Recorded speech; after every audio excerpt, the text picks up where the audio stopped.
Welcome everyone. Today on the podcast we have with us Amol Srivastava Sir. Many of you might have know him from Twitter. Welcome on the podcast, sir. Thank you. Nice to finally get chatting with you.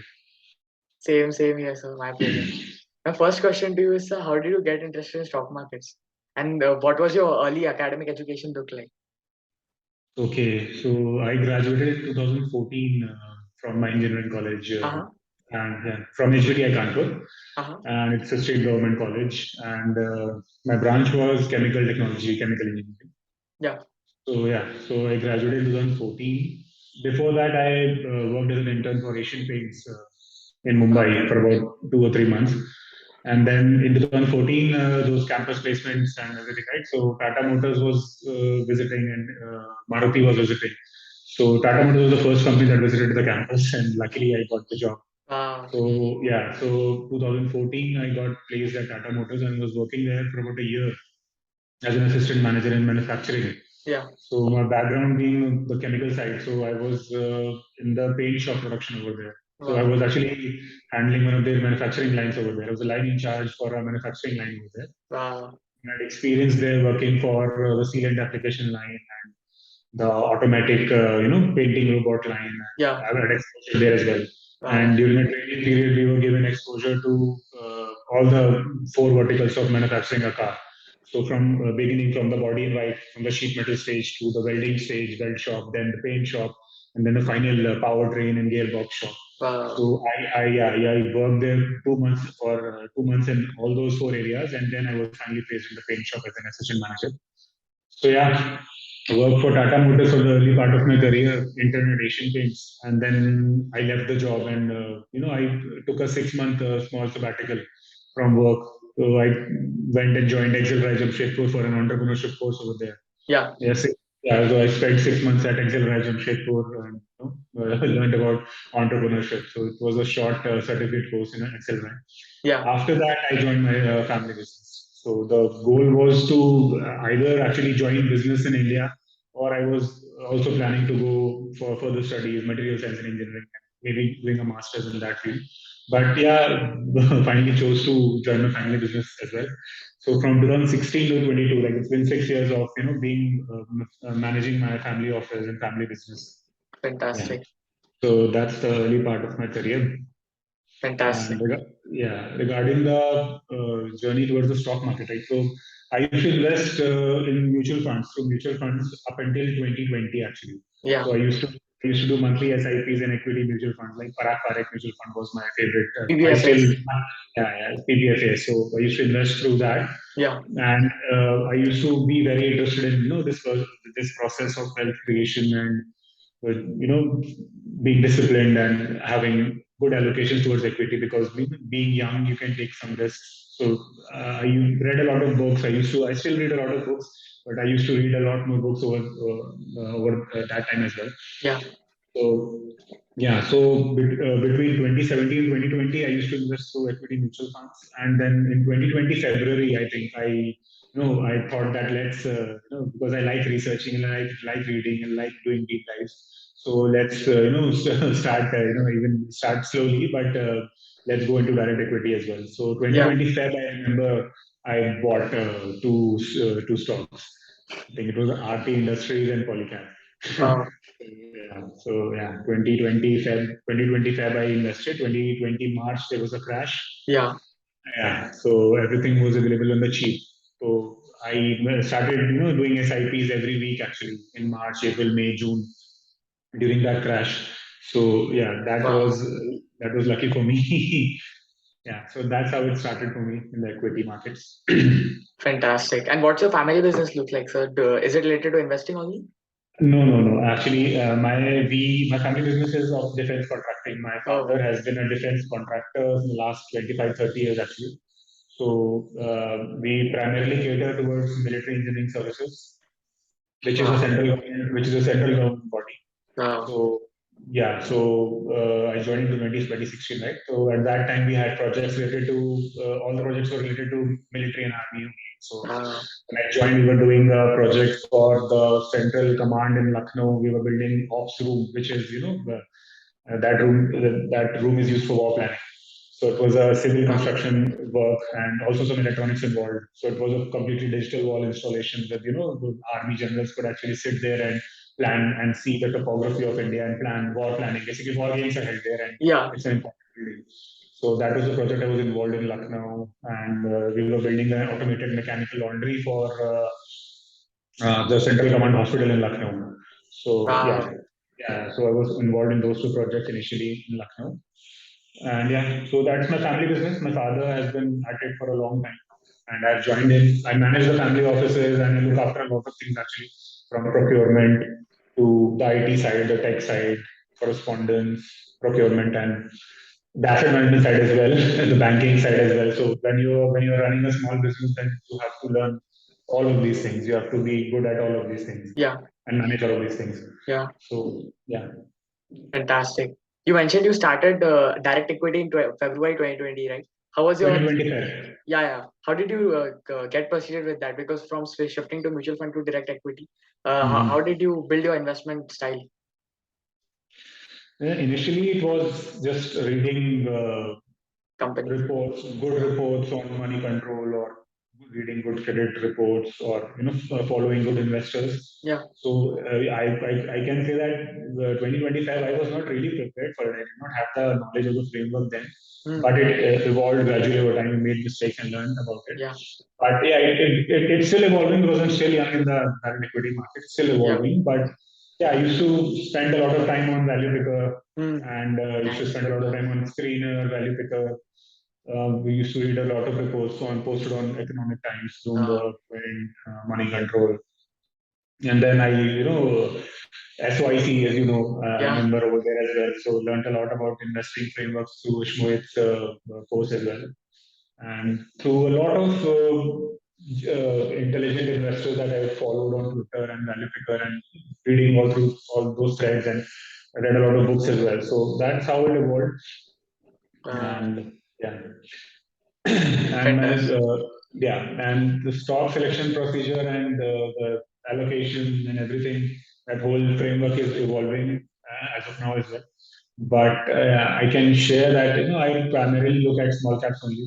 Yeah. So yeah, small caps with good economic modes, good tech modes, dominant in their businesses, Yeah. and yeah. So I primarily am biased towards small caps. So Yeah. small caps and micro caps is where I like doing deep dives, and I like researching. Yeah. Same here. Like I'm also too interested in small caps. Yeah. They possess a lot of opportunities, right? And Yeah. like the resources you mentioned, like value picker, they have a lot of tons of information related to small caps. Yes, yes. So a lot of good investors on that forum. And if you like reading, if you like deep diving, then it's a good start to if you can screen a stock and you can find some stocks and then you want to read about them and research about them. And yeah, Value Picker is actually the best and the only forum in India. So that's a valuable tool to have. Yeah. And it also has the historical data, right? Because it has since Yeah. 2010s and 2013, so you can see a picture moving like this business had Yes.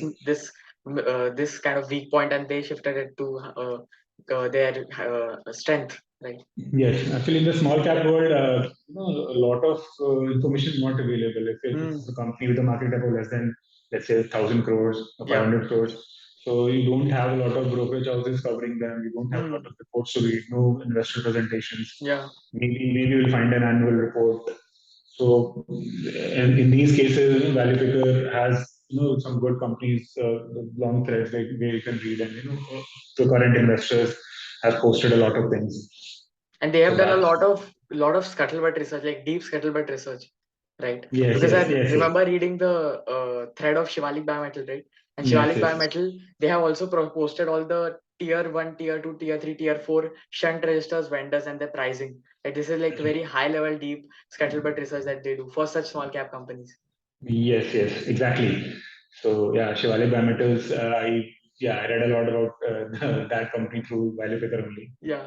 Yeah, and same it's a here. great company, good company. Invested in that company.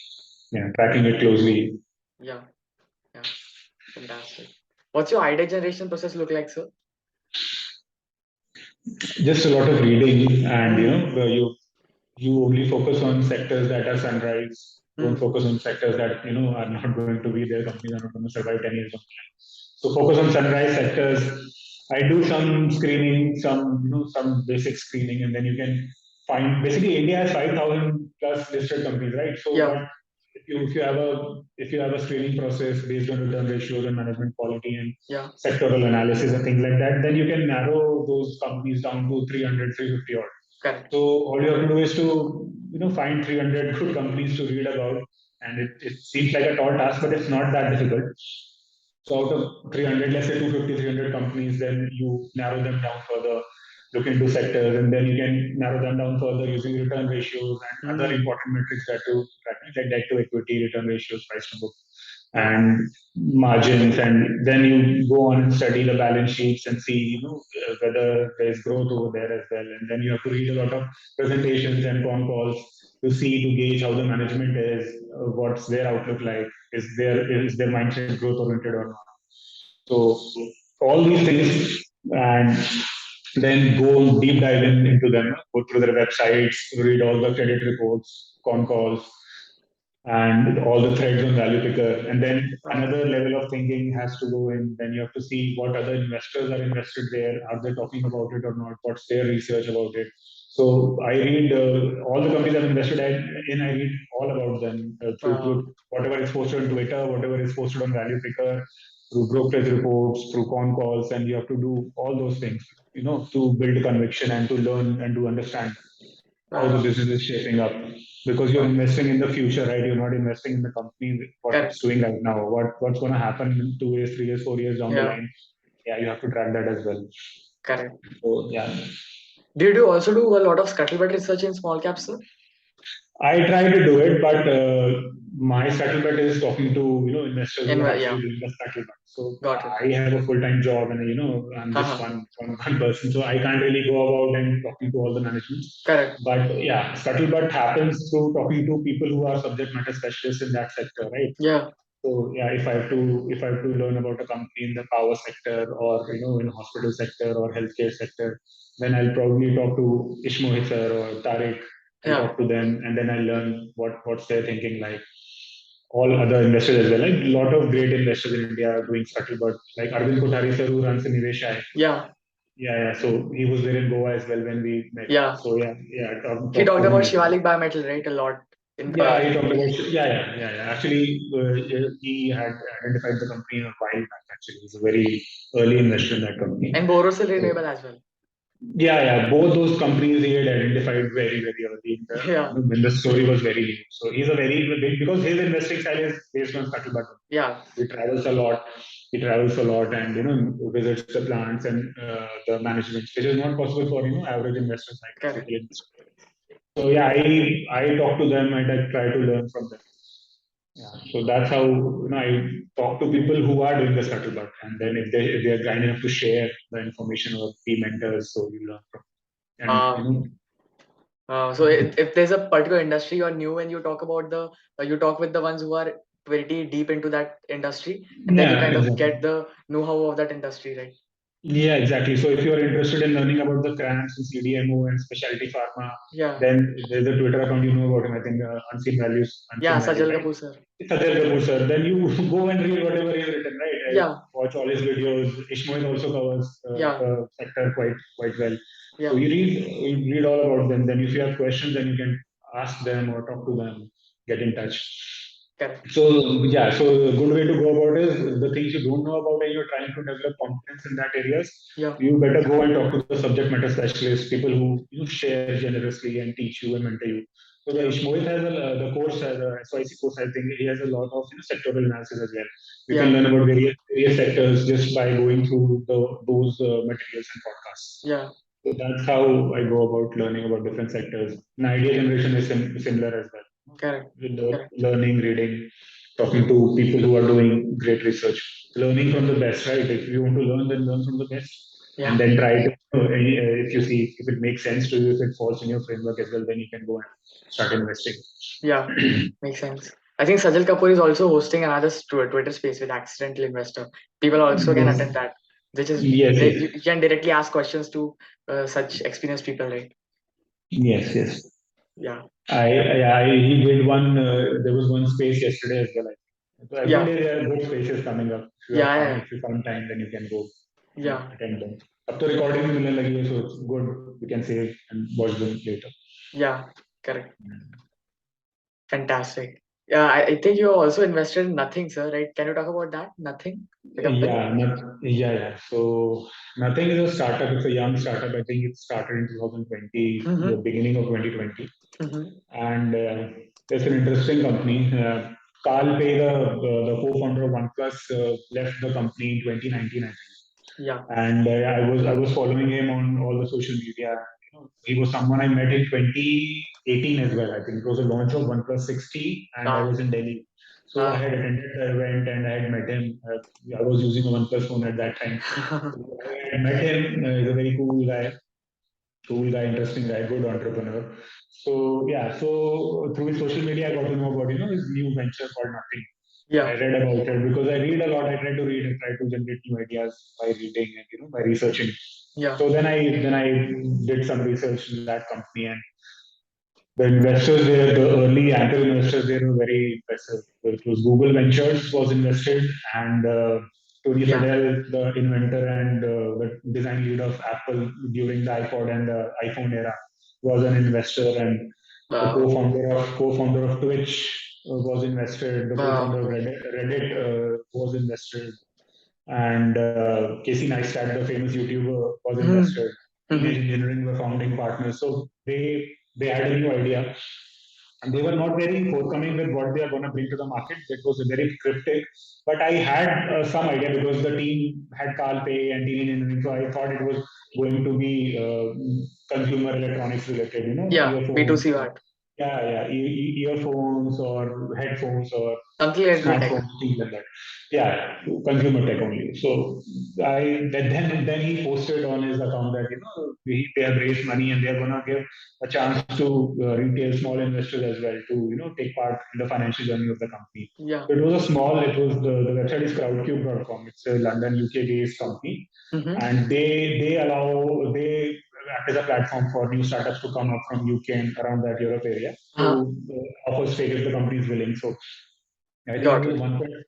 1.5 million dollar round in 2020 March. Yeah. 2021 March, it was a Uh-huh. 1.5 million investing round. So that round got finished in I think 54 seconds. 1.5 million stake was gone.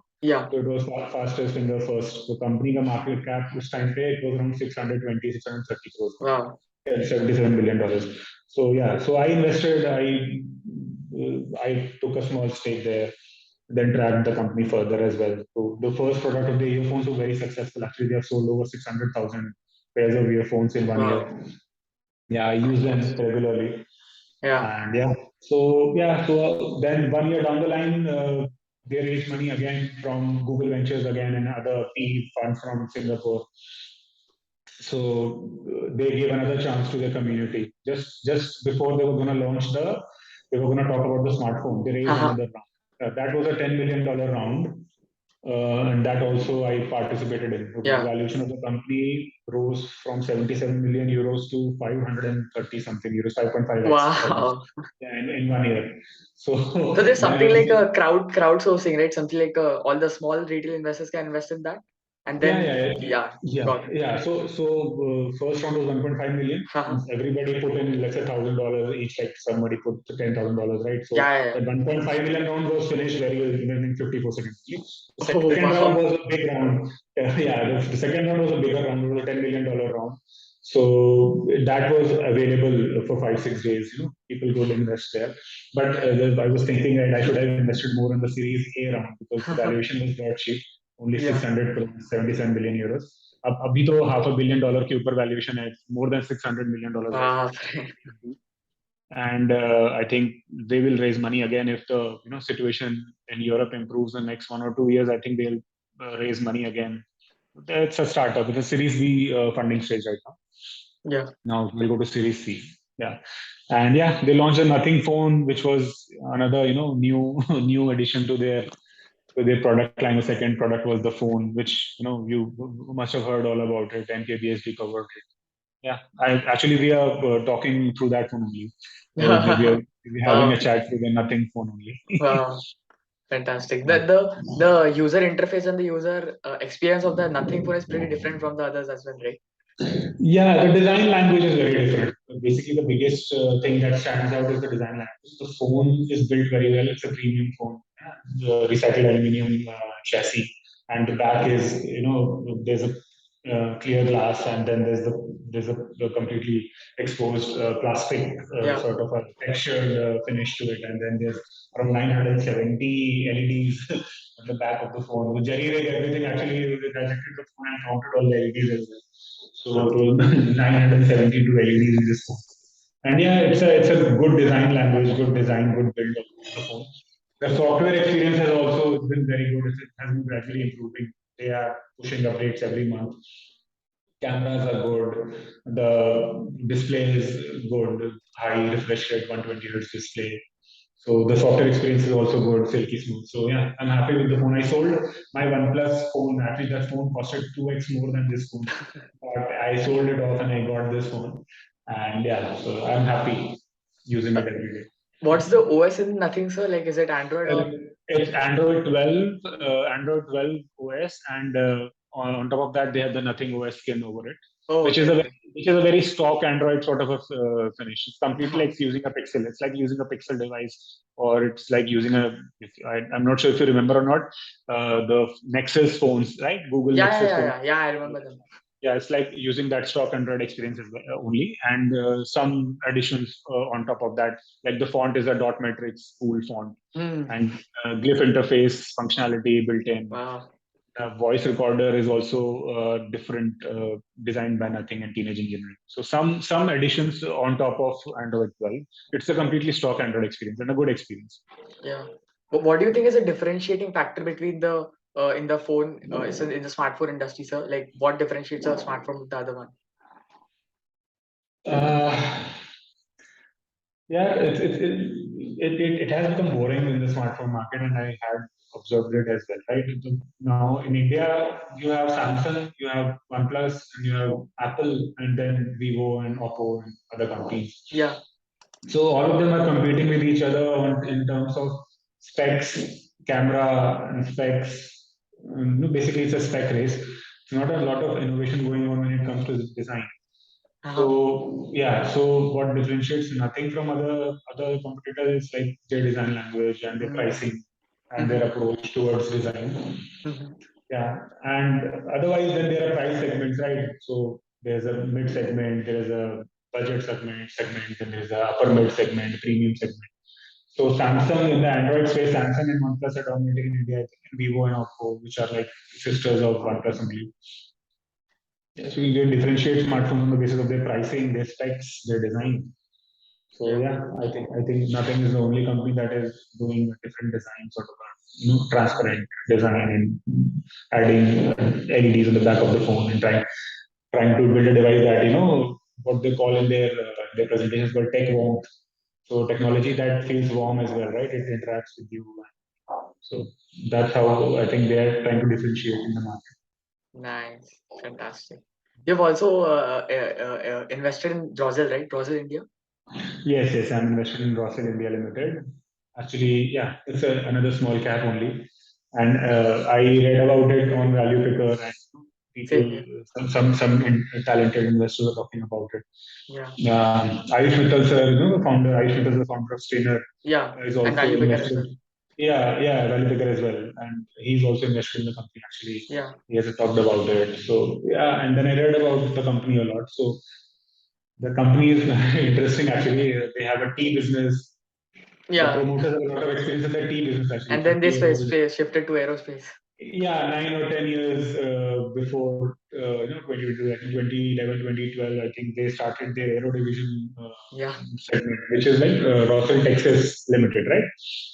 Yeah, so they cater towards they design and manufacture wire harnesses for a lot of defense companies, actually a lot of smaller players as well, but the biggest players are Boeing and Lockheed Martin. Hmm. They've got a lot of orders from there. Yeah. This is Interesting clear cut company. like some similarity between RACL and Rosel. Because RACL is also a small company caters to majority of the big players like TVS and other Mm-hmm. European countries. This is also small player catering to big players like Boeing etc. etc. Yeah. So it is actually a part of framework of a lot of investors. Actually, if Hmm. you listen to Vijay Kedia sir's interviews, he also talks about his smile framework, where he Yeah. talks about small companies, medium experience of the entrepreneurs, and large in aspirations and Yeah. extra Yeah. large Yeah. in market size. Yeah. So so that also is a part of my framework, isn't it? Finding Yeah. small companies. Many of them are proxy plays, right? So Shivalik Bimetal Controls is a proxy play towards EV and battery management systems. Correct. So Correct. yeah, and then this Rossel Texas is also a type of a proxy to defense in Hmm. aerospace division in India. Hmm. And then you can see RCI Magnesita is a company that I track, which is a proxy play towards the steel capex in India, refractory Haha. company. Haha. Yeah, so proxy investing is a good, you find a lot of quality small caps Yeah. through this Correct. framework, proxy Correct. investing. Correct. I think Moltec Packaging also is a proxy company I invested in, which is Yeah. into FMCG, paints, and other two, three sectors. They are a proxy to that. Yeah. Yeah, injection molding products to buckets and Correct. everything, right? Correct. So They a have lot also of chemical automated it with companies. some kind of a automation. Okay. Yeah. They cater Fantastic. towards paint companies and other packaging companies. Yeah. They have got clients like Asian Paints, Dairy Milk, and all that. Also an interesting small cap. Lots of small caps in India which are interesting actually. This is so Sona Comstar as well, which I think you've read about. Yeah. They also It recently did IPO, right? yeah, 3 year old IPO. It's a Hmm. good company also in the EV space. Yeah. Fantastic. Fantastic. Nice talking to you, sir. I learned a lot on this podcast. Mhm. Same here. I learned from you as well. Thanks for coming. My pleasure.